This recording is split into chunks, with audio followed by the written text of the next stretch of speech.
How many of you out there have ever seen a photograph that you just couldn't take your eye off of? Or that you really just enjoyed but couldn't quite pinpoint why you liked it so much? Something about the photo just really works, but why is that? It's obvious there's a large discrepancy between professionally taken photographs and the ones taken from our iPhones, but what makes them so different? Well, in this case, the devil lies in the details, and that's what I'm here to talk to you about today. My name is Nick, and I have been interested in and have practiced photography for the last few years now, and I'm here to tell you what goes into creating a successful photograph and how to implement basic photography principles in your own life so you too can be equipped with the proper photo taking knowledge.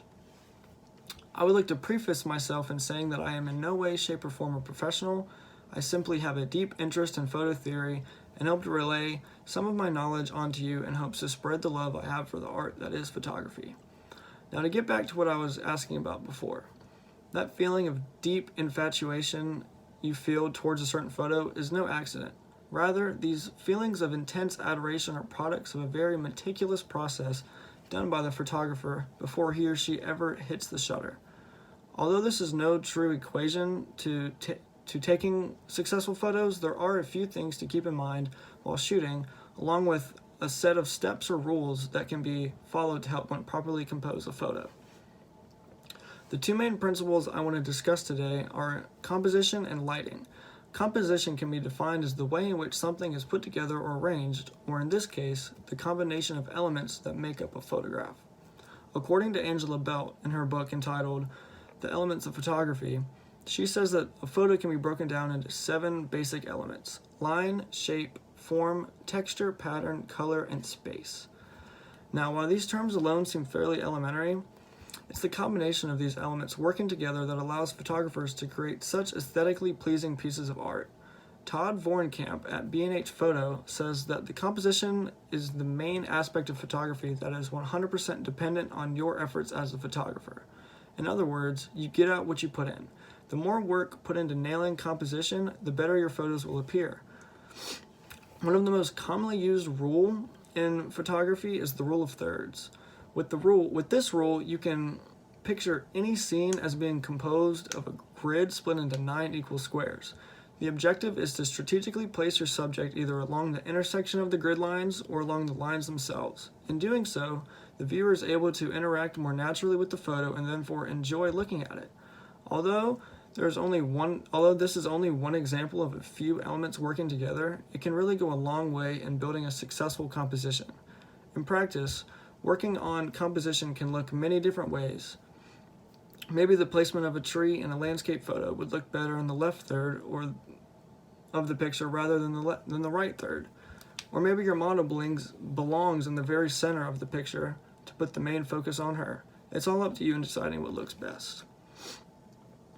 Now, I'm sure we've all looked at a beautiful landscape or sunset and thought to ourselves, wow, I just have to take a picture of this. Yet, upon doing so, the picture appears rather underexposed or darker than you prefer.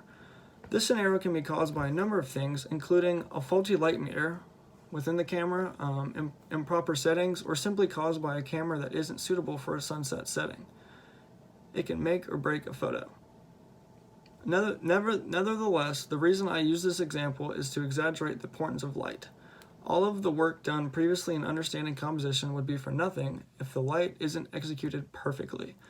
With lighting, it is very circumstantial and dependent on what the photographer is trying to achieve. For instance, when it comes to portraiture, photographers typically go for a more soft and natural light to complement their human subject. 2 basic types of lighting are front lighting and back lighting.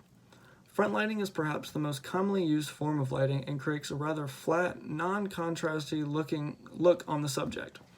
It is quite literally when the light is in front of the subject and illuminates the whole scene.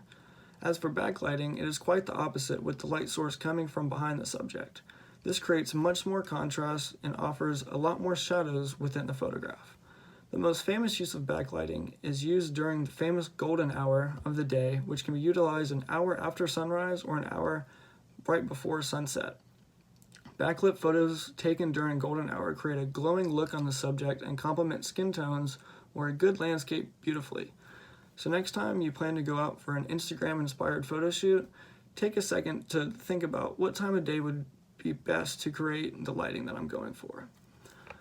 Now, while I have left out a lot of principles and ideas that apply to taking successful photographs, I believe I've pointed out and explained some basic factors considered when taking photographs, and I hopefully shed some light onto the hard work that goes into creating meaningful photos.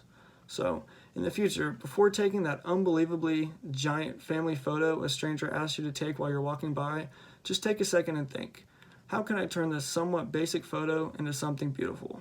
You just might make someone's day. Thank you.